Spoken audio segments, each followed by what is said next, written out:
Hey, what's going on, friends? My podcast every day is broken up into two parts on the free platform.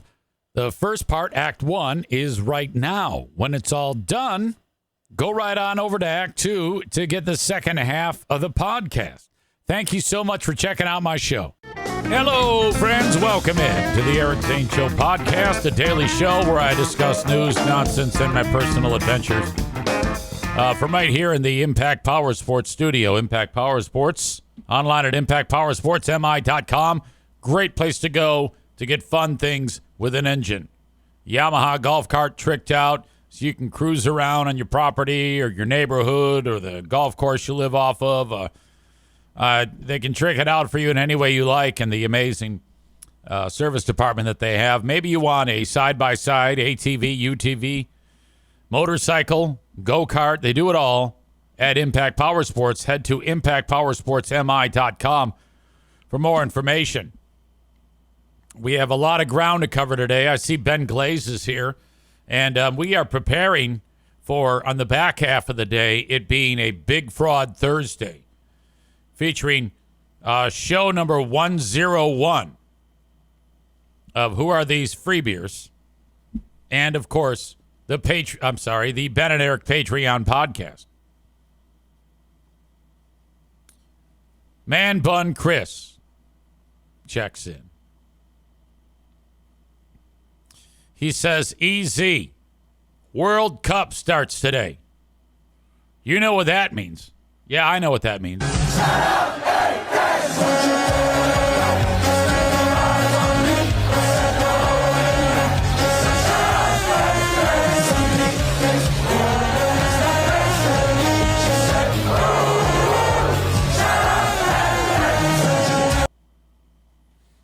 That's like my new happy thing. I have replaced I Am From Bosnia, Take Me to America with German saxophone guy.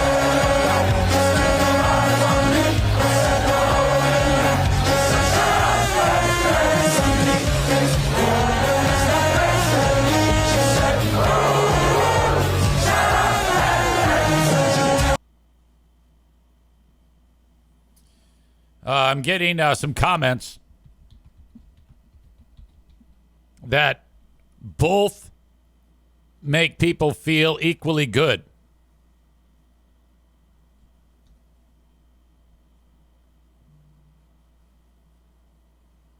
Yeah, I don't know.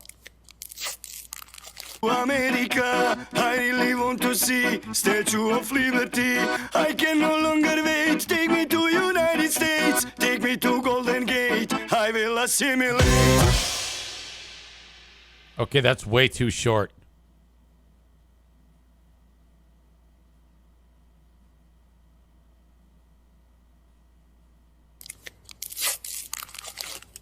I'm from Bosnia, take me to America. I really want to see Statue of Liberty. I can no longer wait. Take me to United States. Take me to Golden Gate. I will assimilate.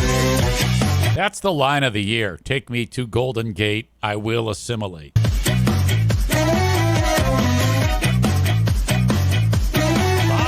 strike me as a bunch of happy drunkards. They really do. Who can murder like with the best of them. Like that big war they had a few years back. Well, a few decades back. They were slaughtering each other. They just sit there, play soccer, eat this fucking food, get drunk, and kill each other. And play songs like this.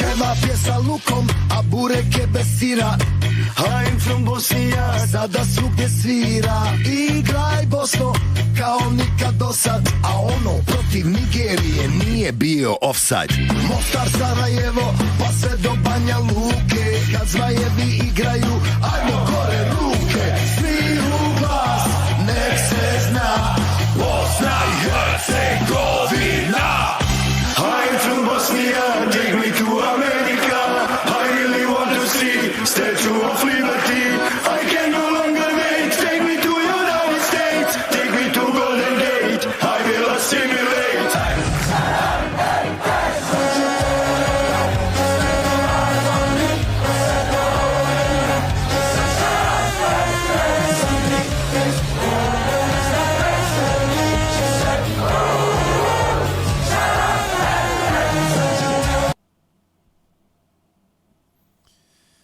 Yes. So it all starts today at 3 p.m.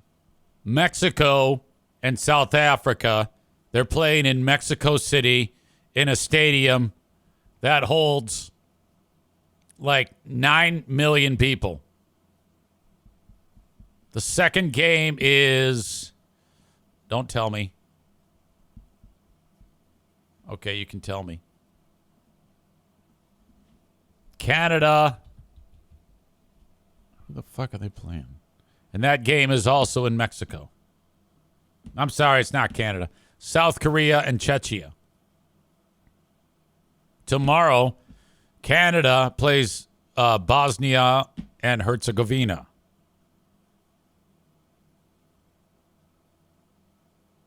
And then in the evening, USA, Paraguay. Right now, USA favored in that game. They have a 50% to 22% probability of winning with a 28% probability of a draw. Canada, this is the game everybody cares about. Canada and Bosnia. 52% probability for the Canadians, 21% for the Bosnians, with a 27% chance of a draw.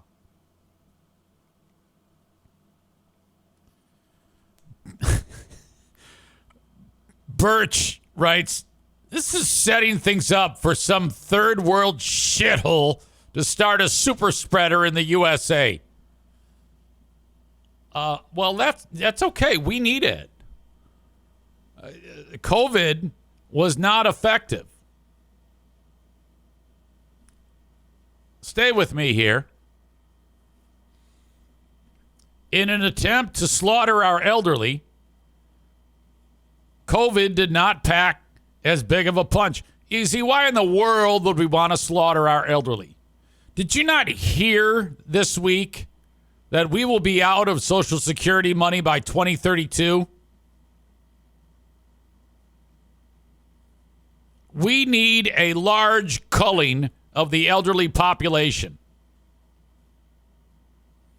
That's why the World Cup may be the perfect petri dish to introduce Ebola to our nation's elderly healthcare system.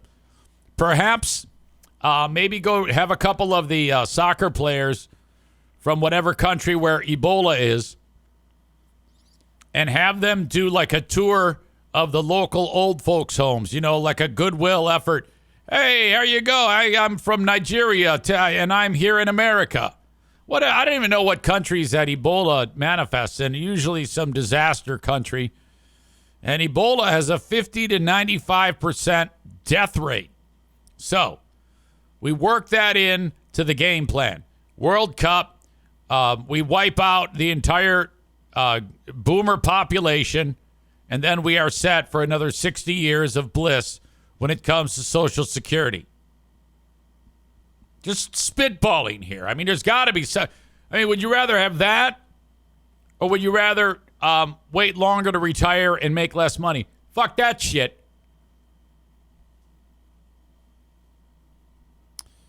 Becca Shea says, I have not been sick since COVID. Linda says, if you wipe out boomers, you take out my sister. Well, she's on the young side of this. I'm talking about, 80 and up.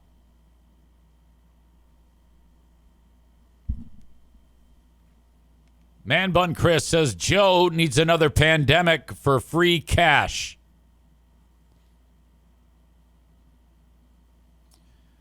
All right. Speaking of soccer, last night, I was at the Midwest United Soccer Complex. We had a thunderstorm blow through, so we started the game a little bit later. No big deal. And a team came over from the other side of the state, known as Oakland County FC. I noticed right away they had an Armenian on his roster. So I was kind of like rooting for the kid because he's an Armenian. He's a unique blend because his dad was Armenian and his mom's Chaldean. Anyway, when I saw the name, I knew it was an Armenian. And then I looked out on them warming up, and I go, there he is. That kid scored 2 goals in the second half. Oakland County FC beats our Midwest United team. I will say this, our Midwest United team, they carried the play for at least 2/3 of the first half. It was like the field was tilted. Great passing, but could not get a goal. It wasn't until the second half that we scored to go up 1-0 on a free kick. Not a PK, but it was a crazy-ass shot by our guy. I forget his name who scored it, but it was ridiculous. And we got in that position to take that shot because of a questionable call on the other team. And so our guy went down, ref called free kick, and the coaching staff for the other team went ape shit. And I thought that our coach, Coach Ruff, was vocal. These guys made Coach Ruff look like a saint. Every other word was an F-bomb. And they didn't give a shit. So they went bonkers over that one. And then later in the game, there was a moment when they scored. And then after I didn't see it, but after the play, something went down. And there might have been a headbutt from one of our guys. So their guy got a caution, and our guy got sent off. That's it. And so when that all happened, there was a lot of screaming and yelling. And then their coaching staff, I'm not sure what happened. It happened very fast. But the next thing I know, their coaching staff and our coaching staff are screaming at each other, motherfucking each other. Now, this is so great. I cannot tell you the fantastic nature of this. Being in the middle of the dudes from the visiting team, our dudes motherfucking each other. Our coach, Coach Ruff, I can't quite place where in the UK he's from. It sounds Scottish. I don't know. Maybe Man Bun Chris knows, but fuck is fuck. Fuck, man. Fuck, man. Fuck me, man.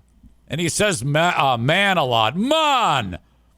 Fuck me, man. And so he's motherfucking them, and they're motherfuck you, fuck off.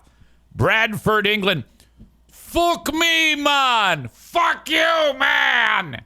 You know, you got the Michigan accent from these Polish fuckers from Oakland County, and then our guys. Two of our guys are British, so it's just a cultural bit of awesomeness. And I'm like, I'm so happy right now. This is so excellent. And one of their guys is going like this, and I don't know what this means. He's pointing at his head. I think he was suggesting that our coach was crazy or something, which farthest thing from crazy. He seems completely together. I don't think anybody there was crazy. But this went on for extended time. I was like, yeah,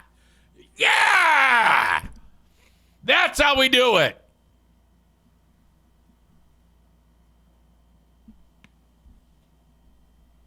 What a great time that was. I have stumbled onto something so great, being that the way this setup is, because on the other team that I was with last year and the year before, and maybe the year before that, I don't remember, we're up in a press box. We are not at field level. We cannot hear anything going on in the field. But here, I am right at the scorer's table in between the benches, and it's fucking amazing. Oh. Fuck me, man. Fuck me. Fuck you. Shit. Had so much fun listening to them. And then after the game, they shake hands. What was interesting is we were up 1-0, And then they scored to make it 1-1. And Coach Ruff is instructing, like we have a goal kick. The ball goes out past the end line, and our goalie gets a kick. And now he's kind of stalling. He's taking his time to do it. All right. And because it was 1-1 at the time, but for whatever reason, Coach had instructed him to slow it down, try to eat the clock a little bit. And I don't know why you want to eat the clock. You're tied, but whatever. He knows more about this than I do. And this is Coach for the other team, and he's bitching at the refs to do something because our goalie's taking too fucking long to kick it during the goal kick. He's going, how long does it take to do a goal kick? Let's go. Come on. And then as soon as they went up 2-1, he's not saying that anymore. And our goalie wasn't taking his time at that point because now we're down. And then also when it was 1-1 and our goalie was eating up the clock like that, the coach of their team's yelling at the ref, who's right at the scorer's table, about extra time. Because, they add time on at the end of the game.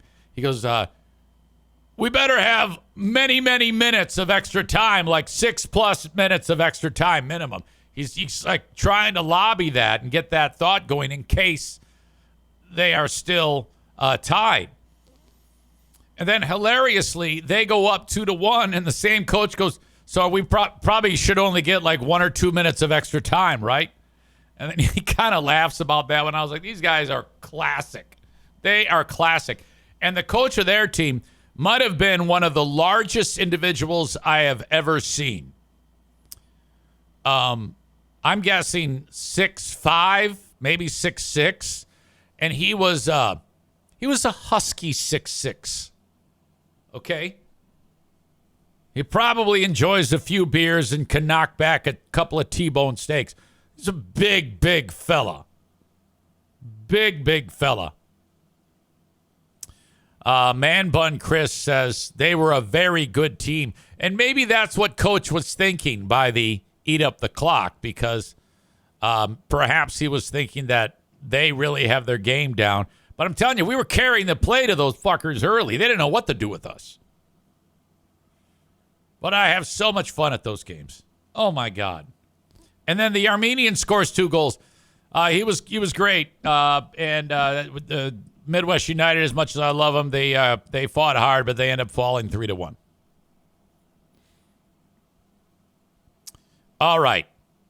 While that was happening, though, I saw the story in the New York Post, and the headline read, convicted child killer in prison, stabbed 30 times in horrific bloody attack. So you know how it is that when you get like anybody that hurts a child in prison, you're going to get it.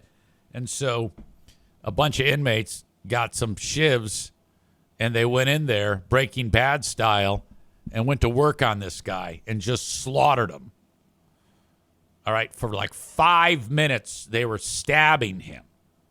And the video, I haven't seen it, but it was described as they were seen walking out of the cell with satisfied looks on their face. And they should be satisfied. These are heroes. These are American heroes who did that.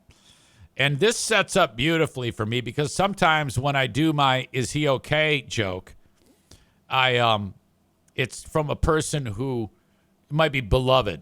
Like there was one I was going to do the other day, and I ripcorded on it. I think she got eaten by a shark or something. But the key is the headline cannot say that it was fatal. It has to, you have to know it's fatal, but it doesn't say that it was fatal. So if you read convicted child killer stabbed 30 times in heinous bloody attack, you know he's dead. So it makes a perfect opportunity to write my line, which always is, I go to the comments and I'll ask, is he okay? And the point of that is you're going to get numerous people that are going to say, no, you asshole, he's not okay. He's fucking dead. And this all comes to life. I'll give you the background. I was a teenager. I was probably like 17 years old at the cabinet shop. And when I was growing up in Detroit, there was a horrific serial killer who abducted this woman and then dismembered her. And then he put various body parts in bags and put them all over southeast Michigan. So you got a bag with a head and a leg in Waterford, and then the torso is in Grosse Pointe, and then the hands were in Royal Oak. The feet were, whatever. You get the idea. And I didn't know anything about this. And then I knew she was missing. And this dude, Dave, comes up to me at the cabinet shop. He goes, "Hey, man, did you hear about that chick? They ended up finding that chick." I go, "They found her." And he goes, "Yeah, she was she was cut up, and her parts were in bags all across the city." I went, "Oh, is she okay?" And I said it with this look on my face. And he goes, "You fucking idiot. No, she's dead." So that's the gag. Now, you can throw a lame one up there if the headline says fatally killed and then still ask it and whatever, You're just trying to be an idiot. That's all it is. That's all that this boils down to, is you're being an idiot, and that's the point. And I encourage you all to do it. I remember Free Beer and Hot Wings kept doing it after I left because I worked that joke in at some point. And I called them out on it. I said, "Yeah, you're embarrassing yourself." They don't do it anymore. So, being that this guy was stabbed 30 times, I busted the joke out. It was a New York Post article. And then I just screenshotted it and circled my joke and posted it on my Facebook page. No big deal, right? And this is how it looked.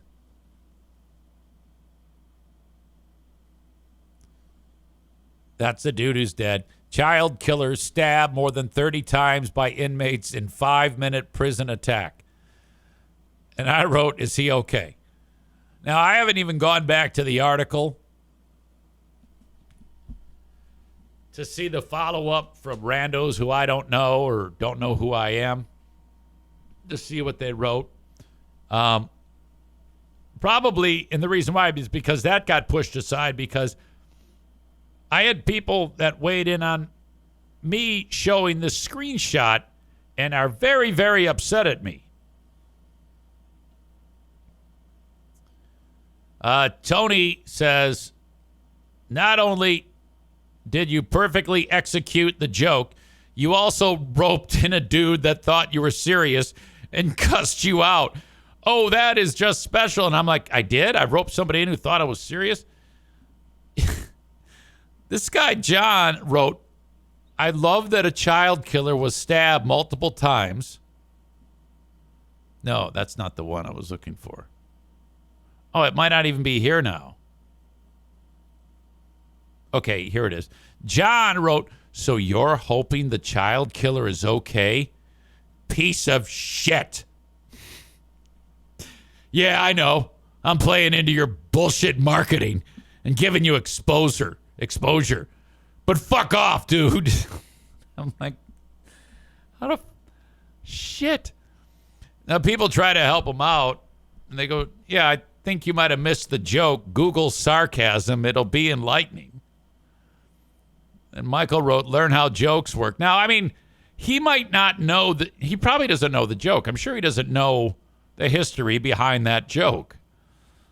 But that's... This guy's assumption is that I'm hoping the child killer is okay is just fucking great. This is the dude. I always have a look at these people. Okay, so here he is. Takes a picture of himself. Okay. Fun. I guess he's a fire department member of the Paw Paw Fire Department. Here's his kitty cat. Where is he here? I don't know. Child This is, oh boy. Okay. There's always one picture that gives us pause. Does this look like a man who would understand what I'm trying to do there? No, this is not good.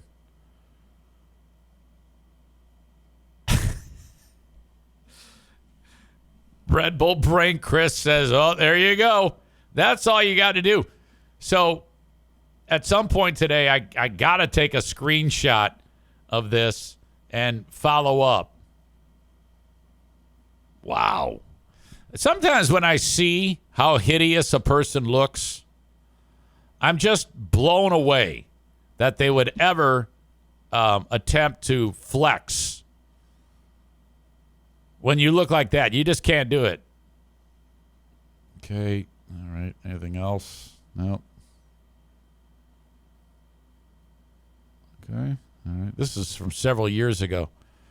Yeah, he likes taking these pictures of himself. This guy might have problems.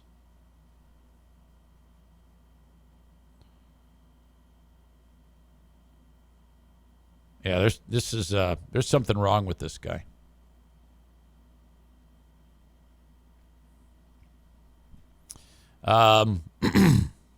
That's why Tony wrote that. Not only did you perfectly execute the joke, you also roped in a dude that thought you were serious and cussed you out.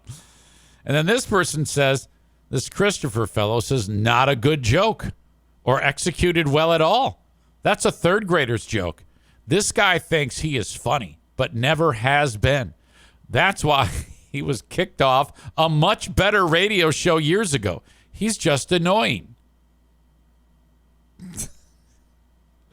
Logan's here, or was there, and he wrote, I searched out this comment on that post to give it the reaction it deserves. I didn't see it.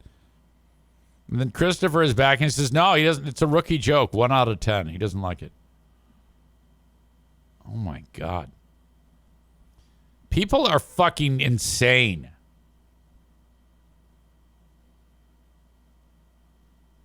Dougie Jr. says, I bet he won't do that again. Yeah, people get pissed off at me. Even when I didn't even write anything about, I mean, I get it all the time when I make a crack about Free Bear Not Wings, and then people get butthurt by that because whatever, that's their favorite show or whatever. But what the fuck? David describes that guy as a hard living line person. Yes, that's true. That's not even a 5 head. That's a 6 head. Man Bun Chris says, you're down bad. If Easy is circling through your pictures, you're about to get KO'd. Man Bun Chris says, that was like Benjamin Button seeing the hair come back as you go further. Becca Shea says, psycho looking.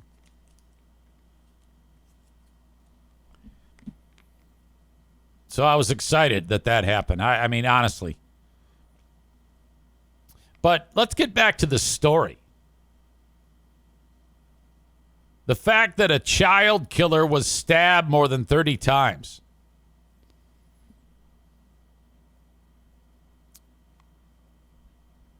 I got to find the original story. Where is it? I don't even know if I sent it to myself.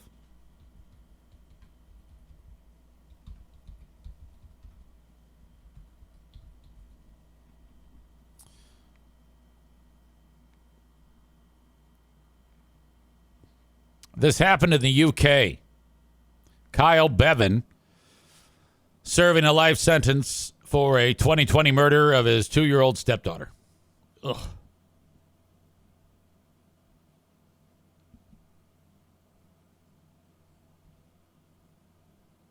Four minutes, 39 seconds. That's how long it took. They left as if nothing had happened.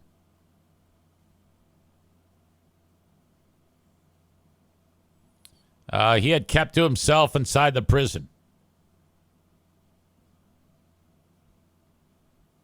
Prison guards later found a folded piece of metal with the dude's blood on it stashed behind a TV.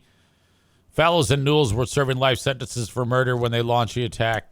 the bad guys. Well, the good guys. Not all heroes wear capes. Taking this guy out. What a great thing. And it's just unfortunate. I mean, if I'm a prison guard there and I find that weapon, I pretend I don't see it. And if you're in prison for hurting a child, it's just a matter of time, right? Holy shit. Donut Dan, it says, hey, do you remember flooding the fraud bus when draining the antifreeze from the water lines? Thanks to you, I just saved myself from the same tragedy with the Dirty Donut RV. Thanks, EZ.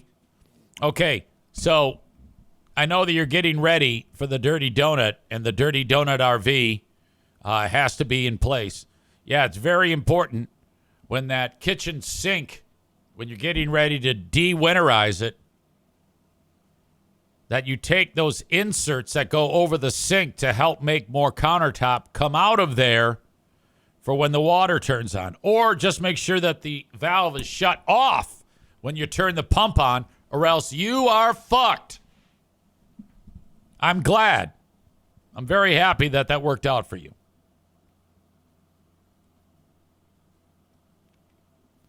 Yeah, when Americans or anybody in the world hears about a child killer getting it, I mean, that is very difficult if you're to actually feel bad for the person who does it.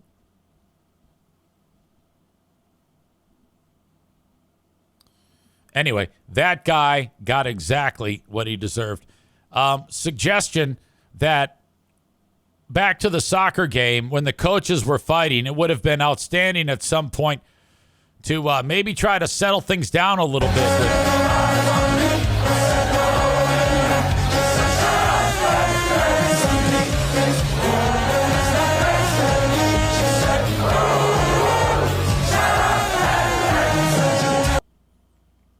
Who sings that song?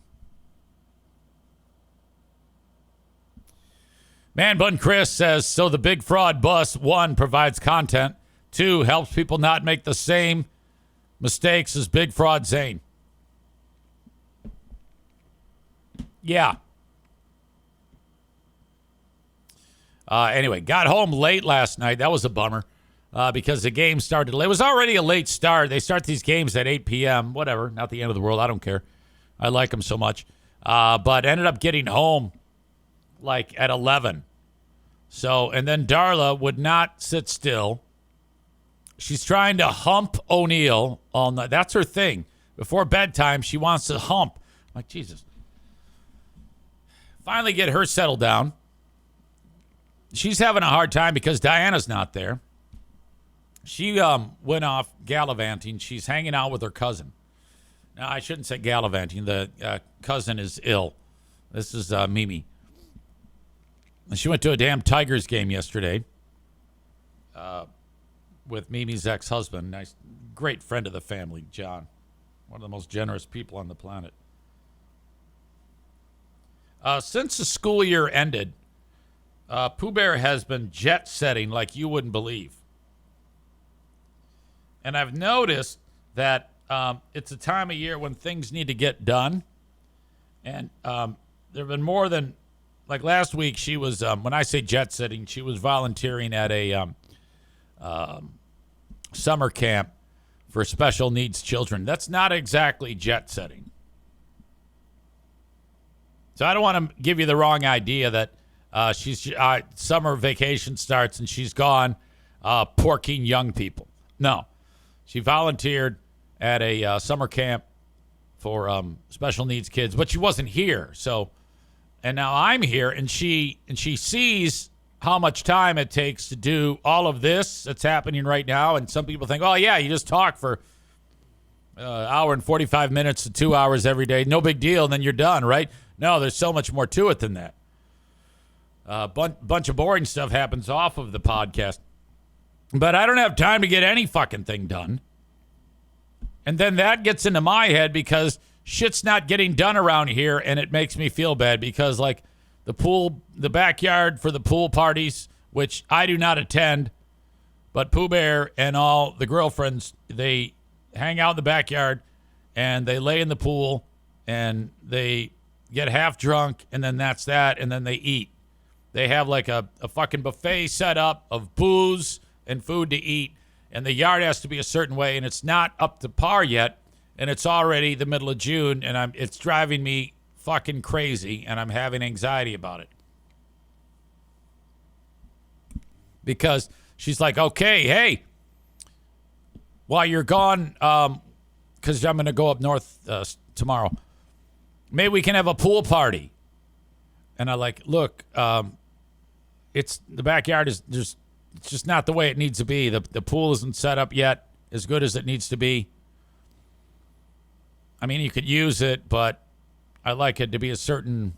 I like it to look a certain way. You know, all the bushes trimmed, the mulch is down, the weeds are pulled or sprayed with Roundup, the lawn is manicured. I like all these things to be a certain way before people come over, because I don't want to look like a fucking a hillbilly. So that's kind of playing on my brain. These are the things that bother me.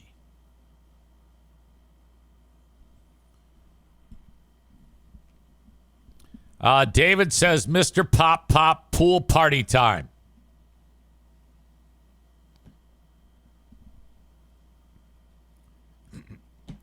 I'm sure there will be plenty of kids swimming in the pool. Alan with, it has to look perfect to lure in the children so you don't look like a pedophile. Yeah, I don't lure children into the backyard, you fucking greasy-haired bastard. Fuck you. We have a conspiracy theory amongst the audience that Alan is a multi-millionaire. Taking care of horses is not cheap. So I think he comes from like a rich family, or he won the lottery, or he's a drug dealer. But he sends us pictures of his horses and his property, and he's got all these fucking giant barns where the horses are, the stables. He's got his own fucking stables.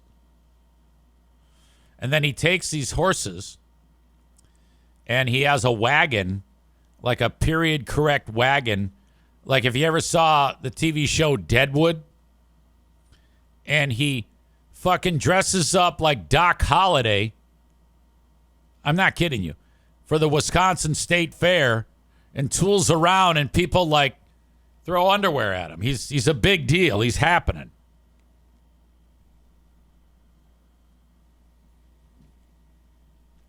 Rebecca says he has 9 horses. He has horses. He's definitely a millionaire.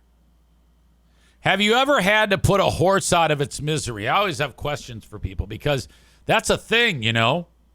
Like if a horse hurts itself, let's say a horse breaks its leg or something, it's in terrible pain. And the only thing to do is euthanize it. And that sounds terrible, but I think, Ben says you call a vet. So vets are the only ones that can euthanize the horse. I don't know if that works, especially in the setting where the hillbilly setting where Alan lives. I mean, if a horse injures its leg and is screaming in pain, that is not humane to call the vet, have him drive over with his bag of medicine and sedate the beast and then put it under. That sounds horrible. That sounds inhumane, Ben. I think you as quickly as possible. Send that punch-out horse's ticket to the Rainbow Bridge.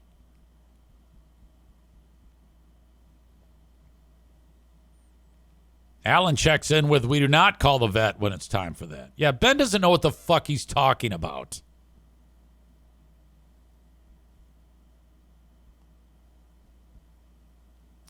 Birch says, horses make you broke, not a millionaire. They are like boats with legs. What if you are a millionaire, then you get the horses?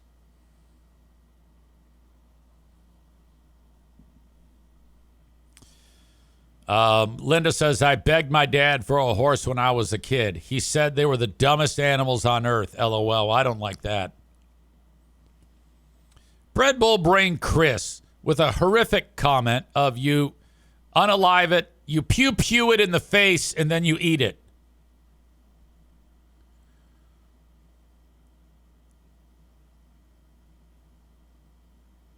Ben says, we had more than 9, and we were definitely not rich. He calls him a money pit. Alan says, also, I come from a long line of alcoholism and abuse. Oh, boy. This just got real. I've just been working since I was young. They are 100% a money pit. I am so sorry that you had to endure that. That makes me sad to think that anybody was exposed to that, my friend. You need like a hug.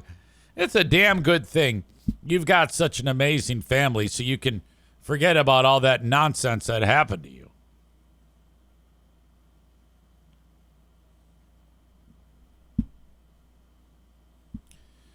Birch says, I have owned racehorses, and they are like owning multiple fraud buses. Screw that.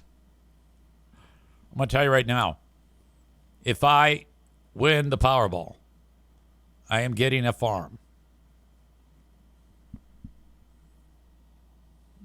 Pooh Bear would be on cloud 9 if we had a damn farm.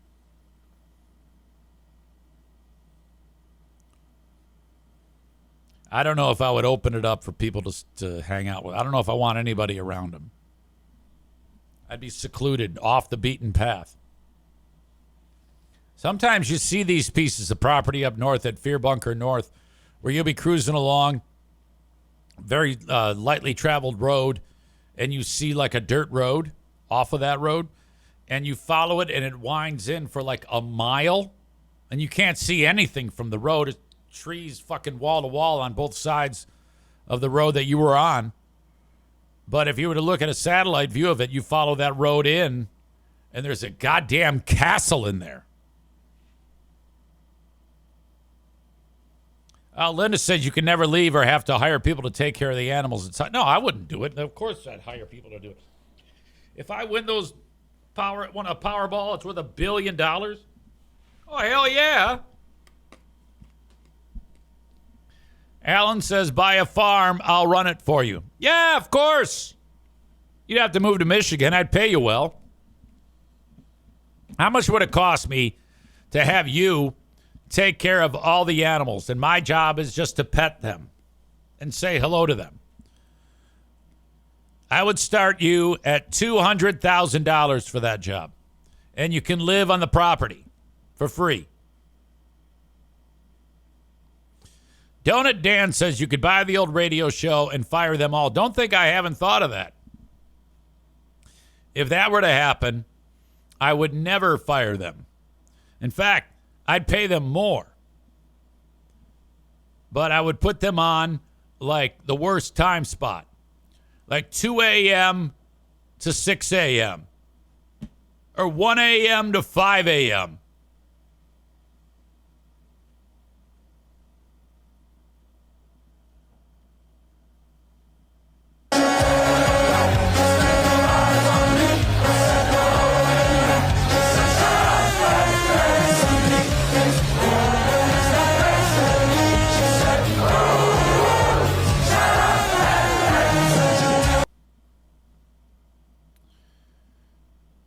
Europeans learning about American heat is my new favorite thing.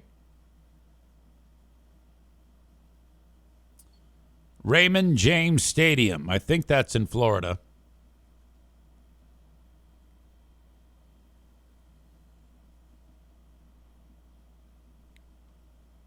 I just want to give you an update from pitchside. It's hot.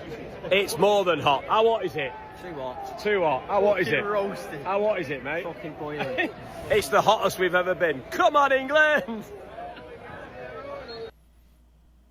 Yeah, they can't handle that shit.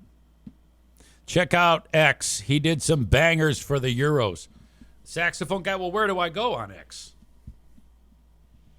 I don't know his... Hold on a minute. If he did bangers for the Euro... See, I don't have his spot on X. You can't just blurt it out and expect me to find it live on the show. Why the fuck are you're doing what Bread Bull Chris did to me yesterday? Yeah, hey, I got something great for you to see. Did you send it? No. What the fuck? All right, here it is.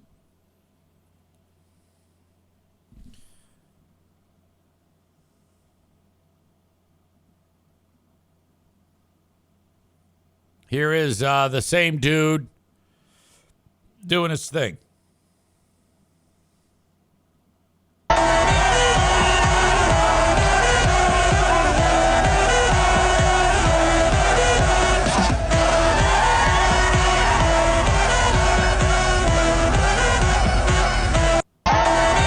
This guy is absolutely, he has the whole crowd eating out of his hand.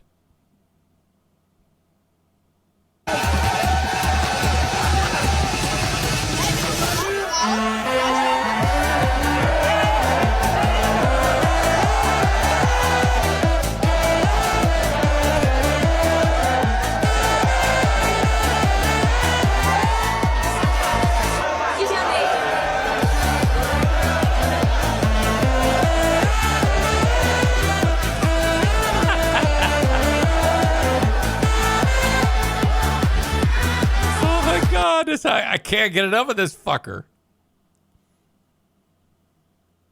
Shit. Oh my God, that is special. One of Mallory's friends is German and she loves him. We looked all over for him in Chicago and saw him outside the stadium doing this song this past weekend. That is so cool. Let's see. There was... I just saw a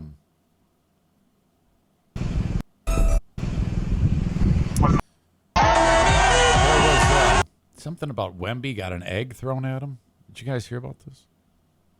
I just saw it somewhere. Now I can't find it. I can't find it.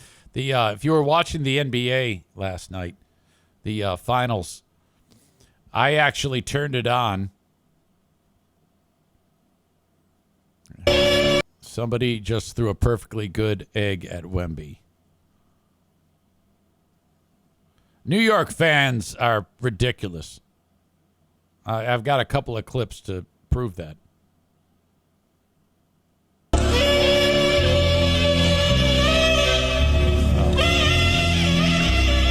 hit him in the head with an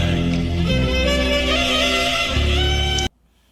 The Spurs were up 29 points last night, and they lost. The Knicks put on a furious comeback, the biggest comeback in the history of the NBA Finals, and they won the game with a last-second tip-in by OG What's-His-Fuck. And now they are up 3-1 in the NBA Finals.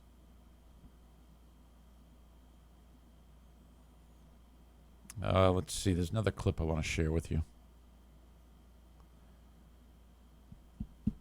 NYPD, after game number 3 that the Spurs won, are looking for this guy. Well, this group of dudes who... This dude was just walking around in New York City after game 3, and he had a Spurs jersey on. And then the fans, Knick fans, just started to kick his ass. First they robbed him, and then they started beating his ass. They on the Spurs ass.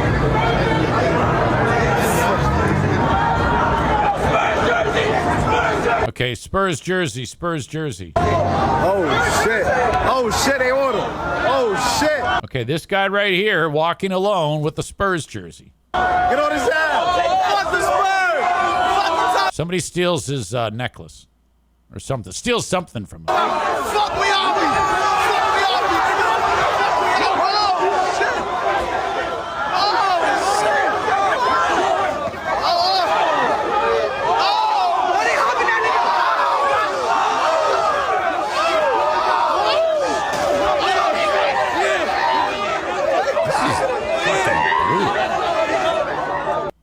is nasty ass shit. All right, that is Act 1 of the podcast. Act 2 is available right after this one. Go check it out. What are you doing? Don't miss a second of it. Thank you so much.